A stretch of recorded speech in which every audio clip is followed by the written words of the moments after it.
Okay, hello everyone on Coaching Context. This is your opportunity to get a video and some advice on Assessment Point 003. Just stuff you'll already know from Module Guide is it's 40%, it's an individual piece of work and it's 2,000 words. And this one you get to choose one of 4 titles.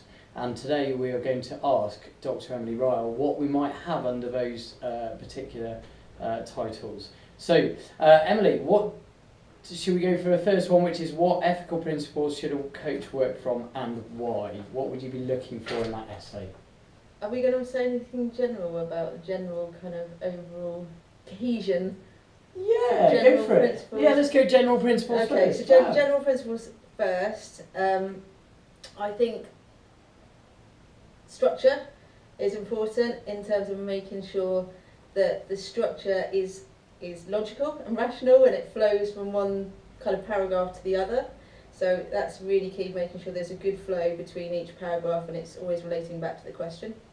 The content is the second thing. For all of these questions, I want the student's opinion. I want their ideas. I want their thoughts about how to evaluate the question, evaluate the issues and come to some kind of conclusions. However, as I said, it's got to be informed opinion, and that means that it's got to be based on either empirical evidence, so that may be from kind of either quantitative or qualitative sources, or other authors' ideas or suggestions that's based on the literature. So, yes, your opinion does count, but make sure that it's informed and justified and evidence-based. The third thing is the style that it's written.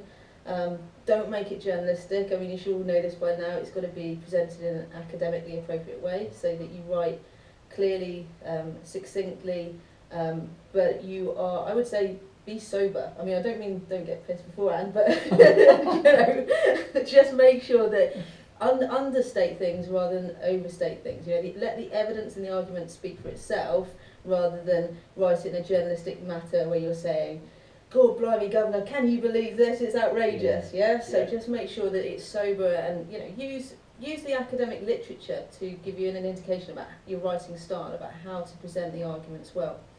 And I think fourthly is general presentation. So obviously make sure that it conforms to the format required, and that your referencing is correctly presented. I mean, that's not rocket science, is it? You just need to follow the guidelines set out in the library.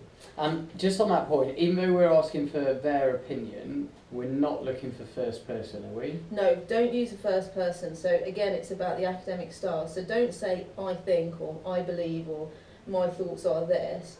You say, you know, this is what the evidence suggests, therefore it follows on that this must be the kind of the logical conclusion.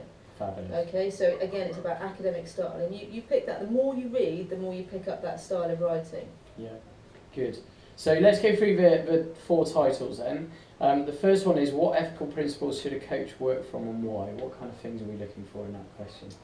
Okay, so all of the questions are related to the work we've done in class and the lectures, and they all relate to a chapter in the Ethics of Sports Coaching book. So really, most of the information you should have already. It's just about trying to understand what the question is asking you and coming to some kind of cohesive conclusion. So in terms of the ethical principles question, that's the broadest. So that is related to, you know, I guess questions like fairness, justice, equity, respect, objectivity. So pick, you know, 1 or 2 or a number of those ethical principles, and try and understand what you mean by those terms. So, you know, if you pick the notion of impartiality, well, what does that mean to be impartial, and why should you be impartial? So to provide a defence why a coach should be impartial. If you say, okay, the ethical principle, the key one is that of respect for others. Well, what does that mean? You know, explain the notion of respect, explain what it looks like in practice. The other key thing I would say is really important, you know, use examples to illustrate your points, because these questions are quite abstract and theoretical questions, and the way that the student conveys to us that they understand what they're writing is by using examples to illustrate their points. Now, the examples can be real examples. So, you know, if there's a particular sporting example that's been in the news recently, use that one. There can be hypothetical examples. So you'd often see philosophers kind of making up examples. Imagine, you know, a character called Bill and he's done this, and a character called Fred and he's done this. You know, so you can make up, but the examples show that you understand what you're talking about. Fabulous. Second one then, what extent is it possible for a coach to be objective about an athlete's ability and to what extent does that matter? Okay, so this relates to Paul Davies's chapter in the book, is this notion about being objective. Is it ever possible to be objective? And we talked about, you know, this kind of continuum actually, subjectivity, objectivity. It's in a sense, it's kind of relative. It's a relative term. So it's trying to again defining your terms. What do we mean by being objective or being subjective? Because often we say, oh, we need to be kind of totally objective. Is it possible for humans to do that? Well, arguably it isn't possible. But also, and this relates to the second part of the question. Is it actually necessary to be a good coach? Actually, maybe there is some necessity to have that kind of subjective expertise where you're able to make judgments. So it's really trying to dissect what we mean by objective and subjective in relation to Paul Davies's ideas and understanding, you know, how and why it matters. Fabulous. Last couple then. What ethical issues arise from a coach-athlete relationship and how can they be resolved? So I mean, there's obviously loads of different issues that could arise. The one that we really concentrated on in the class was the kind of the notion of personal relationships and particularly kind of sexual relationships. So we covered issues about sexual harassment. So this is a more kind of I guess a more practical question based in terms of some of the guidance and policy around this issue.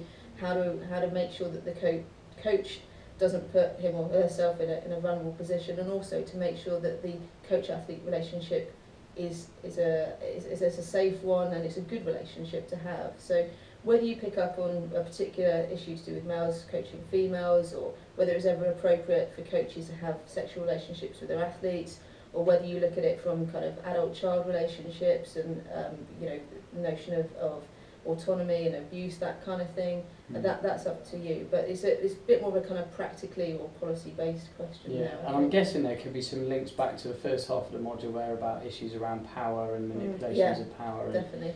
Fabulous. So try and make those links with the social theorists that we've also talked about. Final one then, how can we ensure youth talent ID schemes are just, fair and effective? Yeah, so again this relates to the chapter in the book which suggests, well, define your terms. So what do you mean by just, fair and effective? You know, how is that assessed?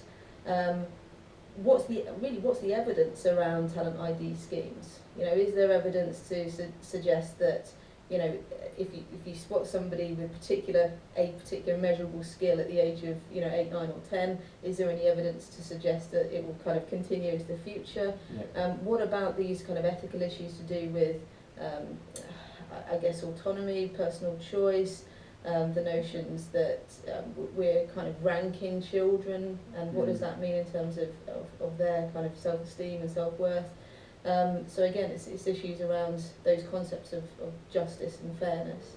Fabulous. And some of that will be about, I guess, as well, access to resources, geography. So those are the things that we covered as well. You know, the fact is that, you know, is it possible to ever identify talent? Well, what kind of talent are you identifying? Is it genetic? Is it really just about opportunities to be in the right place at the right time and have access to the right environment? So all those kind of things. Fabulous.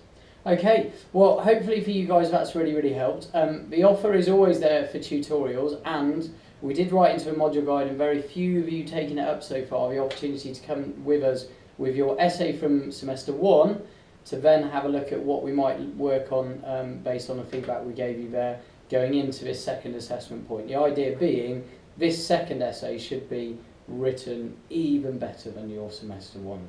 Okay, so any questions, queries, tutorials, come and find either of us. Thank you very much.